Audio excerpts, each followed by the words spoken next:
आपके अपने इस पसंदीदा यूट्यूब चैनल। जी हाँ मित्रों, टुडे आप सभी लोग थंबनेल पर देख पा रहे हैं कि यूपी ट्रिपल एससी, आप सभी लोगों की यूपी ट्रिपल एससी को लेकर के ढेर सारी कमेंट्स आ रही कि यूपी पीईटी एग्जाम 2021 को क्रैक करने के लिए सबसे मास्टर स्ट्रेटजी क्या होनी चाहिए मित्रों। तो बिल्कुल से आपके अंतिम समय यानी कि बचे हुए शेष जो आपके 25 डेज हैं, उन समय के लिए, बचे हुए अंतिम दिनों के लिए आप सभी के लिए बेहतर और सबसे सर्वश्रेष्ठ मास्टर स्ट्रेटजी के साथ टुडे की वीडियो में हाजिर है मित्रों, जो कि आपको सर्वश्रेष्ठ स्ट्रेटजी मिलेगी।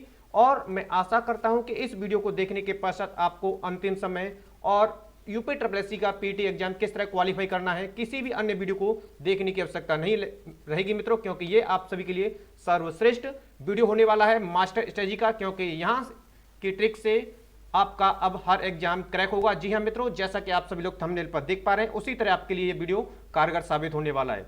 तो बने रहेगा वीडियो, और वीडियो अंत तक जरूर देखें मित्रों। चलिए, तो जैसे सबसे पहले हमारा प्रश्न आप सभी के जहन में आता है कि how to crack PT 2021 in last days.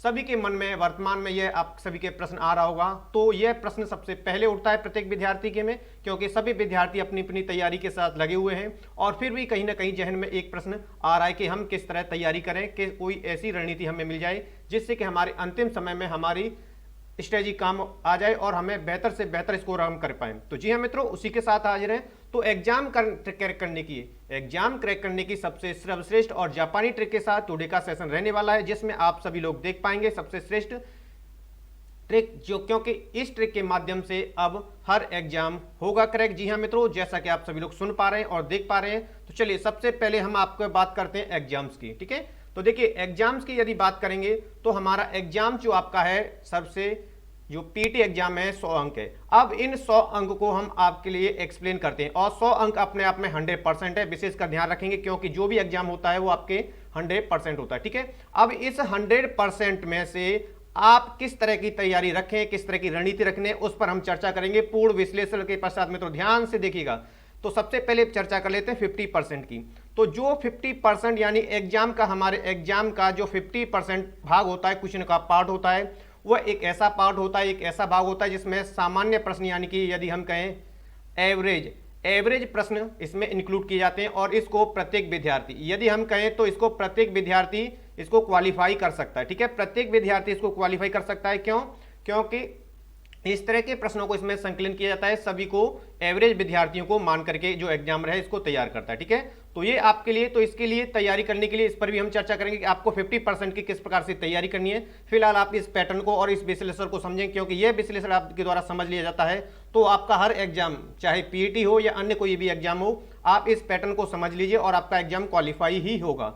उसके पश्चात बात करते हैं जो आपका 30% है। जो 30% यानी एग्जाम का हमारे का जो अपने आप में 100% होता है, वो 30% जो पार्ट होता है उसमें टॉप सेलेक्टेड क्वेश्चन होते हैं, और जिसमें जो टॉप सेलेक्टेड क्वेश्चन होते हैं और वही आपको सिलेक्शन दिलाते हैं। ये जो हमारा इंपॉर्टेंट पार्ट है 30%, ये आपको दिलाता है प्रत्येक विद्यार्थी को सिलेक्शन। क्यों?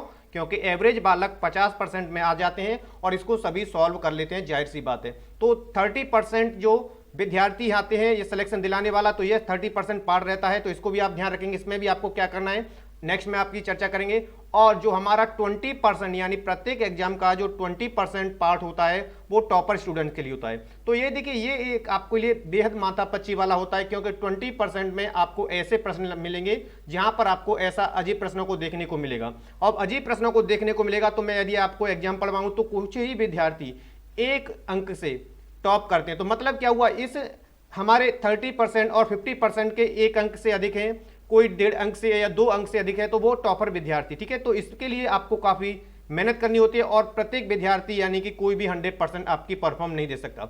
इसीलिए ये जो 20% हमारा एग्जाम का जो पार्ट होता है, इसमें कुछ अजीबोगरीब आपको प्रश्न देखने को मिलेंगे, कुछ अजीब तरह के प्रश्न देखने को मिलेंगे जो कि आपको बिल्कुल ऐसा माइंड चौक कर देंगे। और इस तरह से मेरा भी सुझाव होता है कि जो हमें भ्रम में डाले या जो हमें टेंशन दे उसे हमें छोड़ देना ही बेहतर होगा। तो इस 20% पार्ट को आपको बिल्कुल से टच नहीं करना है आपको एग्जाम में। याद रखेंगे वो कौन सा 20% है, उस पर भी हम चर्चा करेंगे, तो इसको बिल्कुल टच नहीं करेंगे। ठीक है, क्योंकि जो आपको सिलेक्शन दिलाएगा और जो आपको सफलता के लिए कदमों पर दिलाएगा वो हमारा 50% है और 30% है, इसमें ही आप सभी लोग सेलेक्टेड हो जाएंगे। ठीक है, क्योंकि 20% में सिर्फ एक दो छात्र ही आपके टॉप में पहुंचते हैं, तो इनके लिए बहुत ही काफ़ी कसरत करनी पड़ती है, लेकिन आपके पास इतना समय और इतनी स्ट्रेटजी मास्टर स्ट्रेटजी होनी चाहिए जिसके कारण आप इसको 50% 30% में आप इसमें अचीव कर पाएंगे मित्रों। चलिए तो एक्सप्लेन करते हैं इसको अच्छी तरीके से। तो देखिए अब चर्चा करते हैं कि भाई हमें क्या करना है क्या नहीं करना है, क्योंकि आपने विश्लेषण पढ़ लिया, आपका समझ लिया आपके 100 क्वेश्चनों का, ठीक है, और 100% प्रश्न का।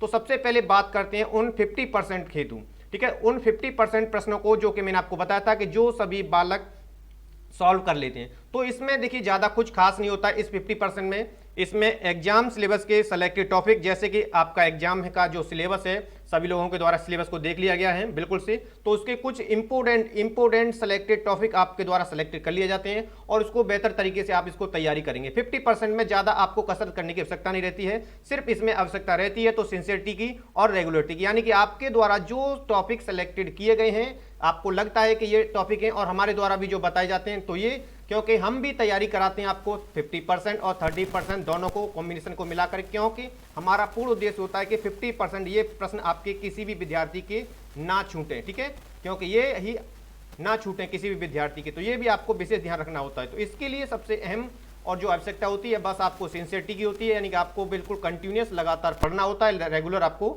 जो टॉपिक दिए उसको आपको कंटिन्यूस रखना होगा, तैयारी रखनी होगी, ठीक है। तो ये आपका 50% पार्ट कवर हो जाएगा। अब बात करते हैं हम 30% हेतु। तो 30% में आपको कवर करना है जो आपको ये दिलाते हैं सिलेक्शन। मैंने आपको बताया था कि ये आपको 30% जो पार्ट है वो आपको सिलेक्शन दिलाता है। तो इसके लिए आपको सबसे पहले प्रीवियस ईयर्स के पेपर जितने भी अभी तक यूपी ट्रिपल एस सी के माध्यम से अब तक जो भी प्रीवियस ईयर के पेपर कंडक्ट कराए गए उन सभी को आपको यहाँ से देखना है, तैयारी करनी है। और पर डे आपको याद रखना है, पर डे आपको याद रखना है 2 सेट, पर डे 2 सेट आपको रेगुलर लगाने, किसी भी बुक से हो, ठीक है, बुक आपकी हो एररलेस हो, ठीक है, याद रखने आपको एररलेस हो आपकी बुक, ऐसी बुक हो जिसमें गलतियां आपको बहुत ही कम मिले, ठीक है, ये विशेष का ध्यान रखना होता है क्योंकि ये 30% ही आपको सिलेक्शन दिलाता है। तो इसके लिए आपको practice set per day 2 set आपको तैयार रखने हैं, लगाने हैं बिल्कुल से समय पर और समय से पहले, ठीक है, ये याद रखेंगे, समय से पहले आपको बिल्कुल से लगाने, ठीक है। जितना आपका टाइम कंज्यूम हो रहा है आप यहाँ पर देख पाएंगे हमारा कितना टाइम लग रहा है, क्योंकि एग्जाम में भी आपको टाइम और ज़्यादा लग सकता है, ठीक है, इसीलिए तो आपको इस 30% की तैयारी करनी है। और तैयारी आपको करनी है 30% और 50% यानी 80% की आप तैयारी करेंगे तो आप मान लीजिए कि आपका सिलेक्शन पक्का हो जाएगा, ठीक है। हाँ, पीटी एग्जाम तो क्वालिफाई होगा ही होगा, और प्रत्येक एग्जाम के लिए यदि आप इस तरह की रणनीति तैयार करते हैं तो आपका सिलेक्शन निश्चित रूप से 100% आपका सिलेक्शन होगा। बात करते हैं 20% की, तो 20% को हम इस पर चर्चा नहीं करेंगे। मैं बताता हूं कि ये आपको छोड़ देना ही बेहतर है, क्योंकि इस प्रकार के प्रश्न होते हैं जो आपको अजीब गरीब देखने को मिलेंगे, जो कि आपके बेहद कंफ्यूजन की स्थिति पैदा करेंगे, आपको टाइम कंज्यूमिंग लेंगे, ठीक है। तो आपका जो सिलेक्शन होना होता है प्रत्येक विद्यार्थी का वो 80% में हो जाता है, और इसमें सिर्फ टॉपर विद्यार्थी, ठीक है, इसमें सिर्फ टॉपर ही विद्यार्थी 1-2 आते हैं, मात्र एक अंक के आधार पर आते हैं, ठीक है। ये तो आप विशेष का ध्यान रखना है। तो क्या करना है क्या नहीं करना है, दोनों चीजों पर आप विशेष ध्यान रखेंगे। और अब बात करते हैं स्टूडेंट्स और एग्जामिनर के लेकर के, ठीक है, क्योंकि स्टूडेंट्स और एग्जामिनर को लेकर के भी काफी भ्रम रहता है। तो सबसे पहले स्टूडेंट का क्या कार्य है तो ये भी आपको देखना है, तो ये भी आपको विशेषकर ध्यान रखना होता है, ठीक है। तो क्या स्टूडेंट को करना है क्या नहीं करना है और किस प्रकार से एग्जामिनर यहां पर ये सेट करेगा, ठीक है, तो ये भी आपको विशेषकर ध्यान रखना होगा।